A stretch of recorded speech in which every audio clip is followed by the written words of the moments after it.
അമ്മച്ചിയുടെ ആരോഗ്യം ദിനംപ്രതി മോശമായിക്കൊണ്ടിരിക്കുകയായിരുന്നു.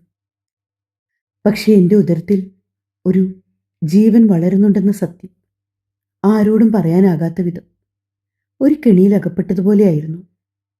ജോർജിക്കാണെങ്കിൽ അവൻ്റെ ബിസിനസ്, അവൻ്റെ ജോലി, അവൻ്റെ സാമ്പത്തിക ലാഭങ്ങൾ. അയാൾ ഇത്രയും സ്വാർത്ഥതയോടെ ചിന്തിക്കാനുള്ള കാരണങ്ങൾ എനിക്ക് മനസ്സിലാകുന്നില്ലായിരുന്നു.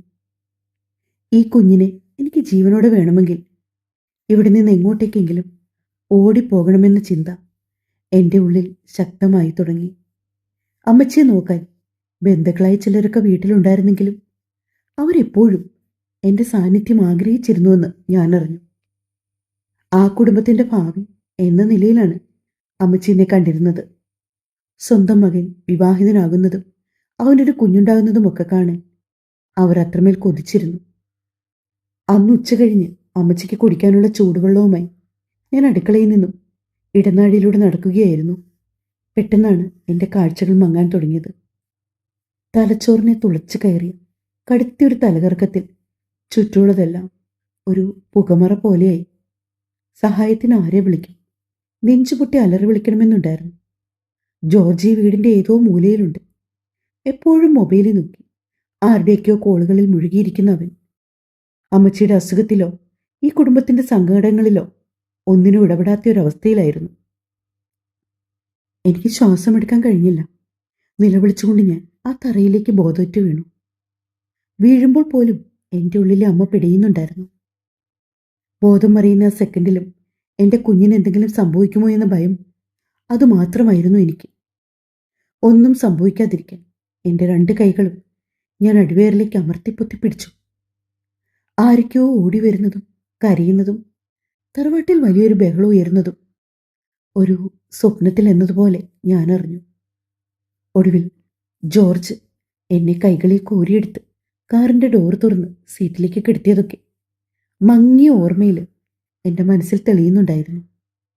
മണിക്കൂറുകൾക്ക് ശേഷം ബോധം വരുമ്പോൾ മരുന്നുകളുടെ കനത്ത മണം അന്തരീക്ഷത്തിൽ പടരുന്നത് ഞാൻ അറിഞ്ഞു. പെട്ടെന്ന് എൻ്റെ അരികിലേക്ക് ഡ്യൂട്ടി നേഴ്സ് നടന്നു വന്നു. അവർ വളരെ ശാന്തമായി എൻ്റെ പൾസ് പരിശോധിച്ചു. എന്നിട്ട് എൻ്റെ നെറ്റിയിലെ വിയർപ്പ് തുള്ളികൾ തുടച്ചു. തലമുടിയിലൂടെ മെല്ലെ കൈവിരലുകൾ ഓടിച്ചു. ആ നിമിഷത്തിൽ സ്വർഗത്തിൽ നിന്ന് ഇറങ്ങി വന്ന ഒരു മാലാഖയെ പോലെയാണ് എനിക്കവരെ തോന്നിയത്. അവർ പതുക്കെ വാതി തുറന്ന് പുറത്തേക്ക് പോവുകയും ചെയ്തു. തൊട്ടു പിന്നാലെ ഡോക്ടർക്കൊപ്പം അകത്തേക്ക് വരികയും ചെയ്തു. പാതി നരച്ച മുടിയുള്ള പ്രായമുള്ള ആ ഡോക്ടർ എൻ്റെ കട്ടിലിനരികിലേക്ക് വന്നു. അദ്ദേഹത്തിൻ്റെ നെയിം ബാഡ്ജിൽ ഡോക്ടർ ജേക്കബ് ജോൺ, ഗൈനക്കോളജിസ്റ്റ് എന്ന് എഴുതിയിരിക്കുന്നു. അദ്ദേഹം എൻ്റെ കവളിൽ പതുക്കെ തട്ടിയൊന്ന് പുഞ്ചിരിച്ചു. ആഹാ, ആൾ ഉഷാറായല്ലോ. ധൈര്യമായിരിക്കും മോളെ, കുഴപ്പമൊന്നുമില്ല. പക്ഷെ ഇപ്പം ഞങ്ങൾ 2 പേരാണ്. അക്കാര്യം മറക്കരുത്. എന്തുപറ്റി? ഇടയ്ക്ക് ടാബ്ലറ്റ്സ് ഒന്നും കഴിക്കുന്നില്ലായിരുന്നോ? സ്വന്തം ആരോഗ്യമൊട്ട് നോക്കുന്നില്ലല്ലോ. അമ്മയും കുഞ്ഞും ആരോഗ്യത്തോടെ ഇരിക്കേണ്ടത് നമ്മുടെ ഉത്തരവാദിത്വമല്ലേ ദർശിനി? ഡോക്ടറുടെ ചോദ്യങ്ങൾക്ക് മുന്നിൽ എനിക്ക് മറുപടിയില്ലായിരുന്നു. നേഴ്സ് എന്നെ പതുക്കെ കട്ടിലിൽ ചാരിയിരുത്തി കുടിക്കാൻ അല്പം വെള്ളം തന്നു. അതെ, പുറത്തു നിൽക്കുന്ന ആളിൻ്റെ അടുത്ത്, അതായത് ജോർജിനോട് ഞാൻ കാര്യങ്ങളൊക്കെ പറഞ്ഞിട്ടുണ്ട്, ഡോക്ടർ പറഞ്ഞു. ആ വാക്കുകൾ കേട്ടതും എൻ്റെ ഉള്ളിൽ ഭയം നിറഞ്ഞു. ജോർജ് എല്ലാം അറിഞ്ഞിരിക്കുന്നു. ആ നിമിഷം ഞാൻ ഞെട്ടിത്തരിച്ചുപോയി.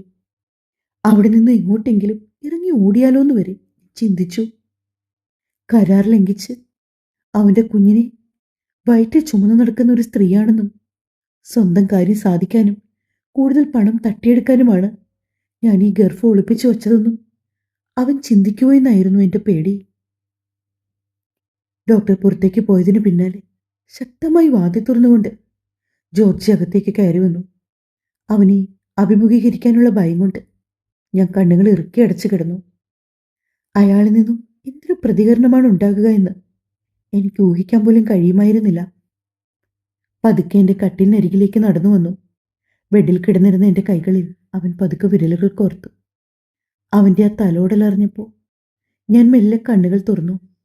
പക്ഷെ അവന് എന്നെ അഭിമുഖീകരിക്കാൻ കഴിയുന്നില്ലായിരുന്നു. എന്നെ നോക്കാതെ പരുക്കൻ ഭാവത്തോടെ ജനാലയ്ക്ക് പുറത്തേക്ക് കണ്ണുനട്ടു നിന്നു. പെട്ടെന്ന് അവൻ എൻ്റെ മുഖത്തേക്ക് തിരിഞ്ഞു. വല്ലാതെ വരണ്ട ശബ്ദത്തിൽ അവൻ ചോദിച്ചു, എന്തിനായിരുന്നു ദർശിനി ഇതൊക്കെ? ഇത് വേണ്ടിയിരുന്നോ? ഒരു വലിയ ചോദ്യചിഹ്നം ബാക്കിയാക്കി അവൻ നിശബ്ദനായി. പിന്നീട് അവൻ എന്റെ സാരിയുടെ തലപ്പ് പതുക്കെ മാറ്റി എന്റെ അടിവയറിലേക്ക് കൈകൾ വെച്ചു മെല്ലെ അവിടെ തഴുകി. അവന്റെ കയ്യിലെ ആ തണുപ്പറിഞ്ഞപ്പോൾ എന്റെ ഉള്ളിൽ വല്ലാത്തൊരു അസ്വസ്ഥത പടർന്നു. പെട്ടെന്നെന്തോ ഓർത്തതുപോലെ അവൻ കൈകൾ പിൻവലിച്ചു. അവൻ എന്നിൽ നിന്നും അല്പം മാറി ജനലരികിലേക്ക് നടന്നു. കുറച്ചു സമയം പുറത്തെ കാഴ്ചകളിലേക്ക് നോക്കി അവൻ നിശബ്ദനായി നിന്നു. ഉള്ളിൽ തിളച്ചുമറിയുന്ന വികാരങ്ങളെ നിയന്ത്രിക്കാൻ അവൻ പാടുപെടുകയായിരുന്നു. ഒടുവിലവൻ തിരിഞ്ഞ് എന്നെ രൂക്ഷമായി നോക്കിക്കൊണ്ട് ചോദിച്ചു, നീ ഇങ്ങനെയൊക്കെ കാണിക്കുന്നതിന് പിന്നിൽ എന്തെങ്കിലും ലക്ഷ്യമുണ്ടോ ദർശിനി? കൂടുതൽ പണം, അങ്ങനെ എന്തെങ്കിലും? ആശുപത്രി കിടക്കുകയാണെന്ന കാര്യം പോലും മറന്ന് എഴുന്നേറ്റ് ചാടി അവന്റെ കർണത്തൊന്ന് കൊടുക്കാന് എന്റെ കൈകൾ തരിച്ചു. അടിമുടി എനിക്ക് ദേഷ്യം ഇരച്ചു കയറി. പണം പണം പണം! എന്തിനാണ് ഈ മനുഷ്യൻ എല്ലാത്തിനെയും പണം കൊണ്ട് അളക്കുന്നത്? അവൻ കരാർ പ്രകാരം പറഞ്ഞ പണം ഞാൻ തൊട്ടിട്ട് പോലുമില്ല.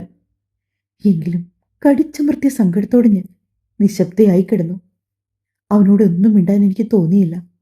എന്റെ മൗനം കണ്ട് അവൻ പതുക്കെ വാതിലിന് നേരെ നടന്നു. വാതിൽക്കൽ എത്തിയപ്പോൾ അവൻ ഒന്നു നിന്നു.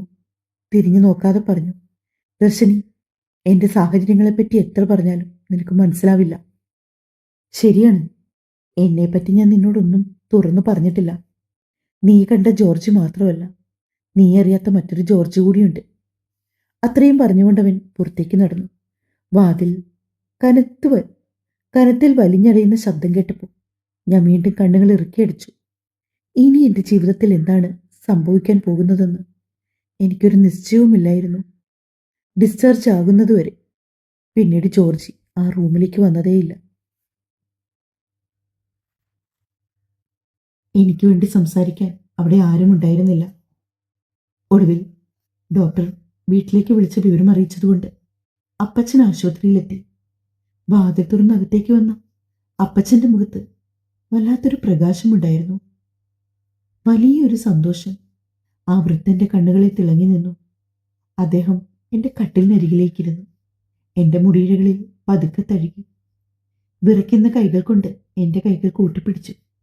മോളെ, അപ്പച്ചൻ ഒരുപാട് സന്തോഷമായി. എവിടെ മോളെ അവൻ?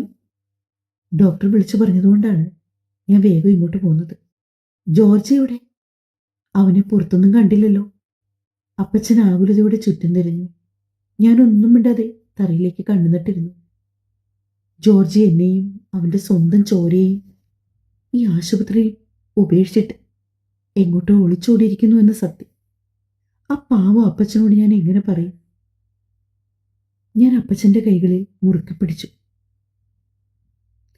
ദിവസങ്ങൾ വീണ്ടും കാത്തു നിൽക്കാതെ കടന്നു പോയിക്കൊണ്ടേയിരുന്നു. ആശുപത്രിയിൽ നിന്നും വീട്ടിലേക്ക് ഞാൻ തിരിച്ചെത്തിയെങ്കിലും എൻ്റെ മനസ്സാകെ ശൂന്യമായിരുന്നു. ജോർജ് എവിടെയാണെന്നോ എങ്ങോട്ട് പോയെന്നോ ആർക്കും ഒരു വിവരവുമില്ലായിരുന്നു. ഹോസ്പിറ്റലിൽ വെച്ച് എന്നെയും അവൻ്റെ സ്വന്തം ചോരയും ഉപേക്ഷിച്ച് ഇറങ്ങിപ്പോയതാണ്. പിന്നീട് അവൻ്റെ ഫോണിലേക്ക് ഞാനും അപ്പച്ചനും മാറി മാറി വിളിച്ചെങ്കിലും ഫോൺ സ്വിച്ച് ഓഫ് ആയിരുന്നു. ആ വലിയ തറവാട്ടിൽ ജോർജിയുടെ തിരോധാനം കനത്തൊരു നിശബ്ദത പടർത്തി. ഉമ്മറത്തെ ചാരുപടിയിൽ അവൻ എപ്പോഴും നോക്കിയിരിക്കാറുള്ള ലാപ്ടോപ്പും ഡയറിയും അങ്ങനെ തന്നെ കിടപ്പുണ്ടായിരുന്നു. അവൻ ബിസിനസ് കാര്യത്തിന് എങ്ങോട്ടോ പോയതാ മോളെ. വരും, അവൻ വരാതിരിക്കില്ല. ഉമ്മറത്തിരുന്ന് വറ്റിയ കണ്ണുകളോടെ അപ്പച്ചൻ എന്നെ നോക്കി പറയുമ്പോൾ ആ വാക്കുകളിൽ അപ്പച്ചൻ സ്വയം വിശ്വസിക്കാൻ ശ്രമിക്കുന്നത് പോലെ തോന്നി. അതിനിടയിൽ അമ്മച്ചിയുടെ അസുഖം ദിനപ്രതി കൂടിക്കൂടി വന്നു. ക്യാൻസർ അവരുടെ ശരീരത്തെ പൂർണ്ണമായും കാർന്നു തിന്നാൻ തുടങ്ങിയെന്ന് തോന്നുന്നു. എപ്പോഴും വേദനയാണ്, കരച്ചിലാണ്. മരുന്നുകളുടെ സ്വാധീനത്തിൽ പലപ്പോഴും ബോധമില്ലാതെ കിടക്കുന്ന അമ്മച്ചി ബോധം വീഴുന്ന നേർത്ത നിമിഷങ്ങളിലൊക്കെയും വരണ്ട ശബ്ദത്തിൽ വിളിച്ചത് ഒരേയൊരു പേര് മാത്രമായിരുന്നു, ജോർജി. എൻ്റെ മോനെവിടെ? തൻ്റെ മകൻ്റെ കുഞ്ഞിനെ വയറ്റിൽ ചുമക്കുന്ന എന്നെ അവർ സ്നേഹത്തോടെ നോക്കുമ്പോഴൊക്കെ എനിക്ക് ആ മുഖത്തേക്ക് നോക്കാൻ ധൈര്യമില്ലായിരുന്നു. താൻ ഗർഭിണിയാണെന്ന് സത്യം അറിഞ്ഞിട്ടും ആ കുഞ്ഞിനെ കൂടുതൽ പണം തട്ടിയെടുക്കാനുള്ള ലക്ഷ്യം എന്ന് വിളിച്ച് അപമാനിച്ച ആ മനുഷ്യനെ ഓർക്കുമ്പോൾ എനിക്ക് കടുത്ത വെറുപ്പാണ് തോന്നിയത്. എങ്കിലും ഞാൻ ഉൾപ്പെടെ എല്ലാവരും അവനു വേണ്ടിയുള്ള കാത്തിരിപ്പിലായിരുന്നു. ആഴ്ചകൾ പലത് കൊഴിഞ്ഞുപോയി. ഒരു ദിവസം വൈകുന്നേരം മുറ്റത്ത് വന്ന് നിന്ന കാറിന്റെ ശബ്ദം കേട്ടാണ് ഞാൻ ഇടനാഴിയിലേക്ക് ഇറങ്ങി നോക്കിയത്. വല്ലാത്തൊരു ആശ്വാസത്തോടെ അപ്പച്ചൻ ഉമ്മറത്തേക്ക് നടക്കുന്നത് കണ്ടു. അതെ, ജോർജിയായിരുന്നു. അവന്റെ കണ്ണുകളിൽ ഉറക്കമില്ലായ്മയുടെയും ക്ഷീണത്തിന്റെയും കറുത്ത വട്ടങ്ങൾ എടുത്തു കാട്ടുന്നുണ്ടായിരുന്നു. കുറേ ദിവസങ്ങൾക്ക് ശേഷം അവനെ കാണുന്നതിന്റെ ഒരു നേരത്തെ ആശ്വാസം എന്റെ ഉള്ളിലുണ്ടായെങ്കിലും അടുത്ത നിമിഷം കാറിന്റെ മറുപുറത്തെ ഡോർ തുറന്നിറങ്ങിയ ആളെ കണ്ടത് എന്റെ മനസ്സൊന്നും ആടി.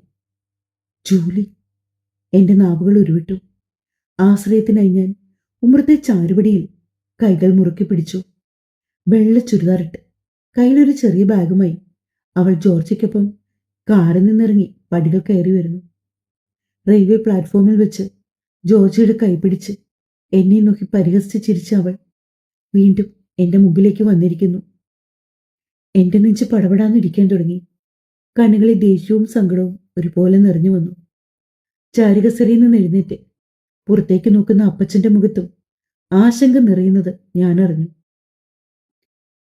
അപ്പച്ചന്റെയും അമ്മച്ചിയുടെയും മുന്നിലേക്ക്, ഞാൻ ജീവിക്കുന്ന ഈ തറവാട്ടിലേക്ക് അവൻ തന്റെ കാമുകിയെ പരസ്യമായി കൂട്ടിക്കൊണ്ടുവന്നിരിക്കുന്നു. എന്റെയും എന്റെ വയറ്റിൽ വളരുന്ന കുഞ്ഞിന്റെയും സ്ഥാനത്തെ പൂർണ്ണമായും ഇല്ലാതാക്കിക്കൊണ്ട് അവളെ അവർ സ്വീകരിക്കാൻ പോവാണോ? ഹൃദയപാളികൾ നുറുങ്ങുന്ന നോവിൽ ഞാൻ ഒന്നു പിടഞ്ഞു. കൈകൾ അടിവയറിൽ മുറുക്കി പിടിച്ചു. എനിക്കൊന്ന് ഉറക്കെ കരയുവാൻ തോന്നി. തുടരും.